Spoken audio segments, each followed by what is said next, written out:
Northeastern Forest County in southeastern Mississippi, Jones County in southeastern Mississippi, until 3:45 p.m. Central Daylight Time.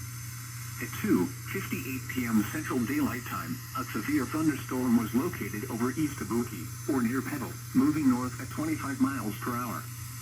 Hazard, 60 miles per hour wind gusts and quarter-size hail. Source, radar indicated. Impact, hail damage to vehicles is expected. Expect wind damage to roofs, siding, and trees.